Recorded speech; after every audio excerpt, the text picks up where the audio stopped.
نا عمر کے بارے میں کیا لکھتا رہا, ہم اس کی تاریخ دیکھیں گے نا عثمان کے بارے میں کیا لکھتا رہا. اب ہمیں کوئی کہے بھائی کوئی ہوگا فنڈڈ جو دیکھے میں نیتیں باندھ کر 4-5 تکبیریں پڑھ دے. ہمیں تو پاک پیغمبر نے عثمان کے گستاخ کا جنازہ اٹھوا کر بتایا ہے. جس دل میں عثمان نہ ہو, زندہ ہو نہیں ملا جا سکتا, مر جائے تو جنازہ نہیں پڑھا جا سکتا. ہمیں تو ہمارے مدنی کریم نے 1400 سال پہلے بتا دیا. اور آج بھی جن کو جنازے پڑھنے کی جلدی ہے, پڑھ کے دیکھیے نبی کے عثمان کے بارے میں یہ ٹھیک ثابت نہیں ہوئے. یہ نہیں ہوئے, ماضی ہے, یہ ثابت نہیں ہوئے. اور آج بھی جو مغفرت کی دعا کرنے کے لیے تیار نہیں ہیں, یہ وہی ہیں جو نبی کے فرمان کے ساتھ بھی کھڑے ہیں, نبی کے عثمان کے ساتھ بھی کھڑے ہیں.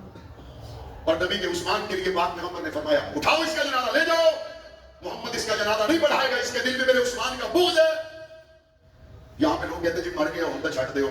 سرکار نے تب مرے ہوئے دی منجی چکوا دیتی, سرکار نے مرے دی منجی چکوا دیتی. وہ کہتے ہیں جی جڑا مر جائے وہ بارے گل نہ کرو, مرے ہوئے بارے پاک پیغمبر نے فرمایا لے جاؤ. یہ مطلب ہے بغضی سینہ مر بھی جاوے تے قابل قبول نہیں.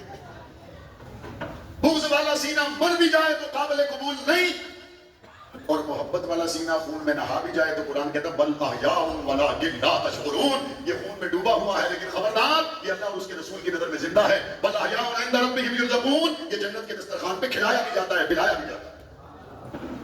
قیامت قریب آئے گی,